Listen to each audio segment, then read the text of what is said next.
right, you know the drill, you know the vibes. It's a Sunday afternoon, about 6:45. So before the NBA Finals Game 7 begins, taking a little walk after the gym to burn some additional calories. Looks like it may rain, but hopefully it holds up. Still in my gym garb anyway. So I'm not too worried about getting wet, but I prefer that it didn't rain. So they just renovated the grandstands over here, though I'm not entirely sure. I saw it on the news. I'm not really sure what they did. Oh, actually, I do see what they did. There's a fence here. I guess past that is a home run. And I guess this functions as like the dugout and the bullpen back here. So it's some game going on. Man, throwing some low heat over there, warming up. And there is a game going on, but I'm not sure who it is. Grandstand is moderately attended. This is about as like New England as it gets right here. Some baseball on a Sunday evening. But it's nice. Oh, I see the fence extends all the way out there. So I'm gonna walk the perimeter as I usually do. Probably 3 or 4 laps. That'll probably take me the better part of 40 minutes. Over there, the basketball court's still not rebuilt. They probably got tired of people fighting and stuff over there. And I see them old heads that are usually at that table right there, either like playing some chess or checkers or just chopping it up. I think the pool is open now, or will be pretty soon. You can see it over there. Nice to see that the sheriff's office is here, keeping things under control. But yeah, the courts used to be over there. I remember back in the day, man, when I was a kid, that was like the spot. A couple old folks over here with some cold ones just relaxing. This is like as New England as it gets, though. They really need to put them hoops back up over there. But yeah, the sprinklers are on. Got some kiddies over there playing around. Pool does not look like it's full yet.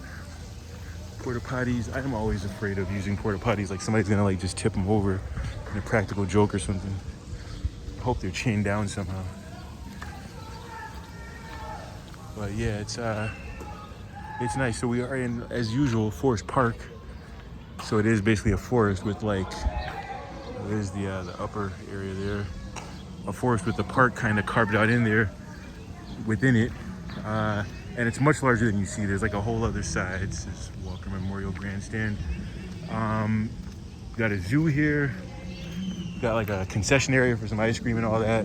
There's like this is like not even half of the park. There's a whole other area down the hill. There's like bike paths, skateboarding paths, rollerblading paths.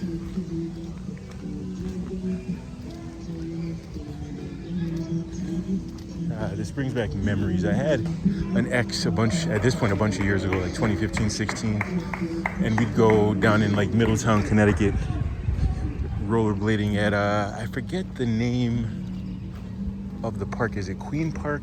It's like just outside of Hartford, kind of really nice park, but we go rollerblading down there. Not me. I mean, I would try, but I have no balance. But she was really good with it.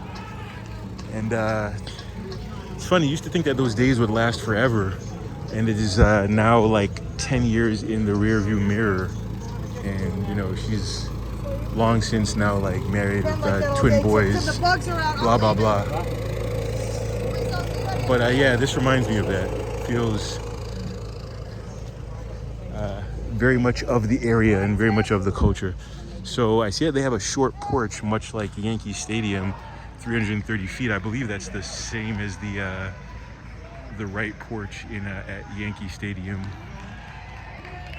I can see why some people say that those are like cheap home runs. I want to say that they're 330 at Yankee Stadium as well. I mean, easy for me to say. I can't hit out to 330, but a major leaguer with like real power, I could see why they'd be able to clear this with a fair amount of regularity. You can see center is 400. I think in Major League Baseball it's probably more like 420 or 450 to dead center, but yeah, it's a good bit of distance to put the ball in the air that much from home plate. Ooh, somebody got a good crack at it. Oh, pop fly, he's got it. Yep, and that is the end of the inning. So somebody's up 11-5. It looks like it's the 8th inning, so the game's almost over. Very cool. All right, I'll continue to walk and yak a little bit. I'll pick up the pace as soon as I'm done filming. This is just a little hello. This really warms my heart. So I went to visit an old friend of mine since we met freshman year of college, so 28 years ago. And he has 2 kids. So his and through his quasi marriage, we were joking about it, even in front of his wife. Like, she thinks it's a joke as well. I was like, y'all are super common law. And he's like, nah, ain't no common law in Massachusetts, which I didn't know actually. I guess like in some states they do it. You would think in this super liberal state that there would be common law, but I guess there isn't. But yeah, they've been together for like 20 years at this point, something like that. And she had a child from a previous marriage, and he has a daughter who just finished high school, and she's going to Amherst College. Ow! So she did really well, and she was like in ROTC and did a whole bunch of ROTC, meaning ROTC, and did a bunch of like AP courses and all that.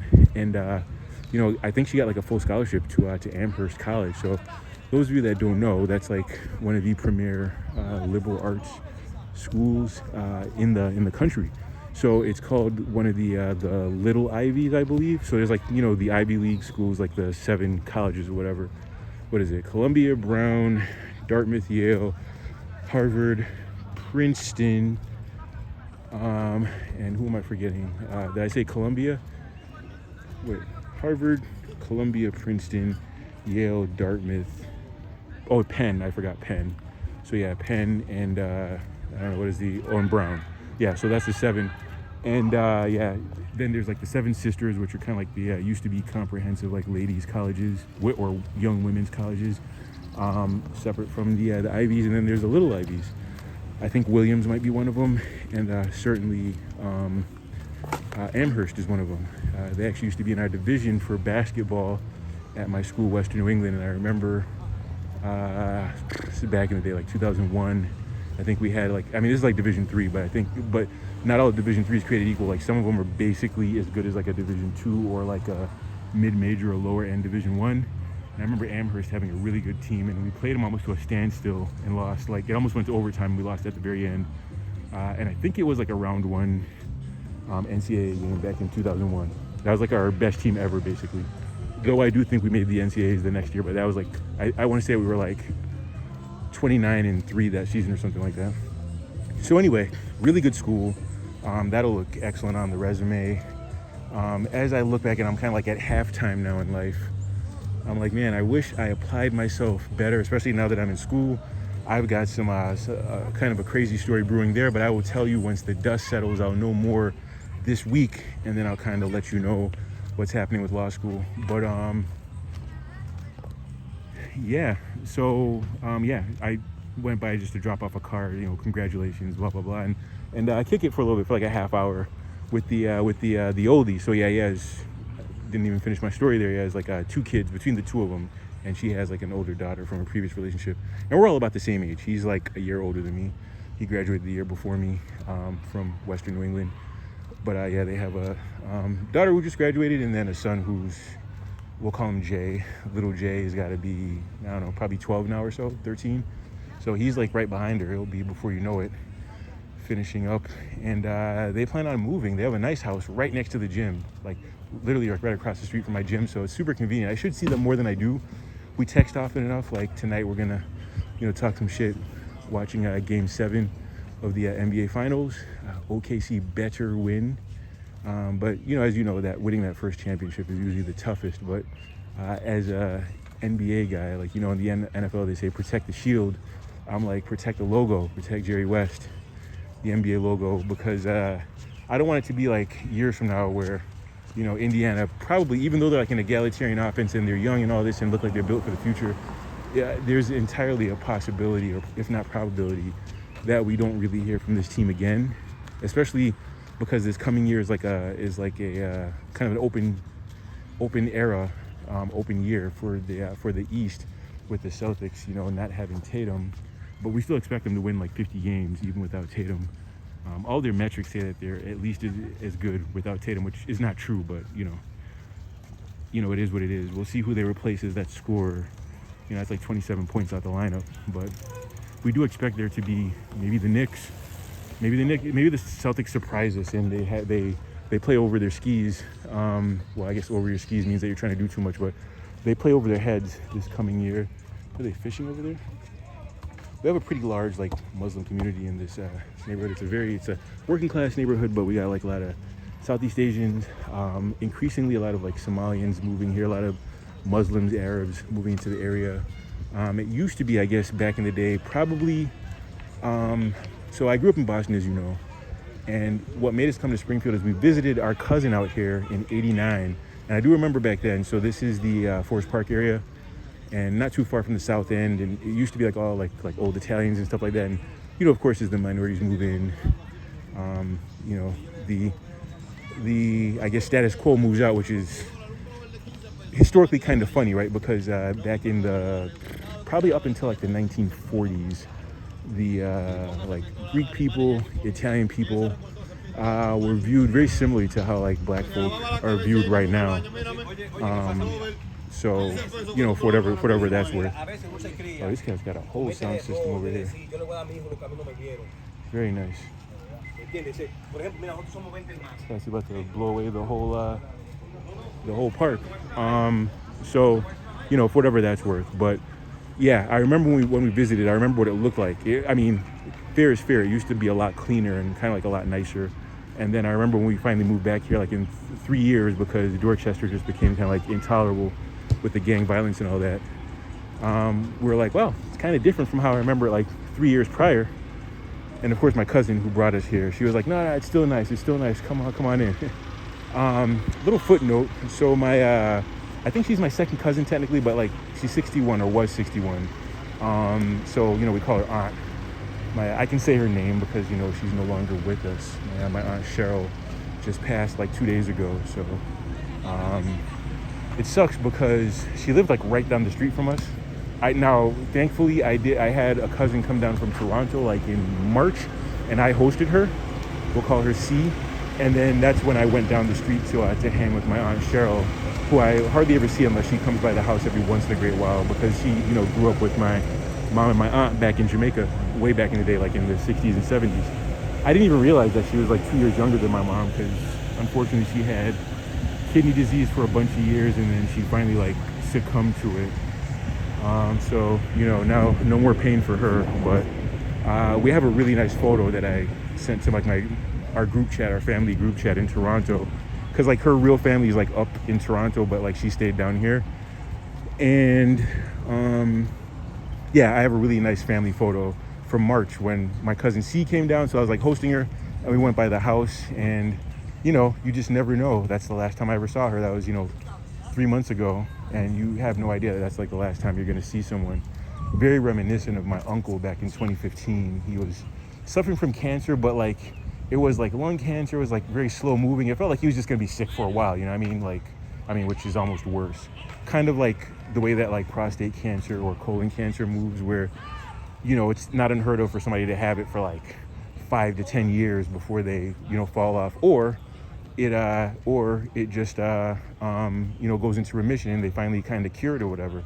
And by that point, you know, he had lung cancer maybe like a couple years, and we felt like he would be with us for a while. Like he was sick, no doubt, but then my aunt, she couldn't quite handle it anymore, and they were really technically divorced for a long time before, but she just kind of honored her vows. And you know the old story, right? So he was like the cool man about town, pretty big. I mean, I'm not going to give all the family business, but I have a crazy story too from like probably 1989 or so, 90, right before we left Boston, where I almost had a crazy drug charge, let's just say, pinned on my family because of him, as he got tipped off that the feds were coming in like Blue Town, but then left a big ass duffel bag, let's just say, with the family. And I'll leave it at that. Another time maybe I'll give you that story. And you know, there was a criticism last video. I will actually give you that story at another time, but that's not really what this is about. Let's just say I'm happy to have my mom. That was Reagan era, and I could have had like no mom. But yeah, you know, once we basically turned him over to a facility, or sorry, my earbud dropped there. my aunt turned him over to a facility, and pretty soon after he passed. Actually very similar to like my grandmother, but she didn't have cancer, she was just old. But I totally forgot where I was at, oh yeah. So me and my cousin, we drove down to Florida actually for a close friend's wedding, but then we figured we're down here, so we're just gonna, see both our uncles. I have an uncle in Titusville and then one in like, Fort Lauderdale. So this is like in 2014 or so. And I saw him after that, but my cousin, that was his last time seeing our uncle. He passed like April, I think, of like 2015 or so, and that might have been maybe October of 2014. So you just don't know. Somebody's got a Lamborghini, another person has a Carrera 4 convertible here. We still got a little bit of paper here in Springfield. Don't get it twisted. There's like a few guys around my area that have Nissan GTRs, and this is a stereotype. The Asian like nail shop up the road or salon. One of the owners, I think, has like an NSX, like the later NSX, the one that's like a hybrid, like maybe a 2020 or so. So we got some people around here that are breaded. But anyway, I've been yakking long enough. This is just checking in, saying hello. I guess the theme is cherish the day because you just don't know. Again, my boy, we'll just call him Jay, that I just saw today. I mean, he's not sick or anything like that, but I'm just saying, I see him so infrequently that every time I see him, it's like a milestone for one of his kids, like someone just graduated and, little, we'll just call her A, his daughter, she's off to Amherst, but she'll do big things. She's very, clearly, type A, very, very driven. She'll do very well. And yeah, I'll just kind of hold it there. Stay with me. God bless. Oh, the Lord is faithful. Stay with me. God bless.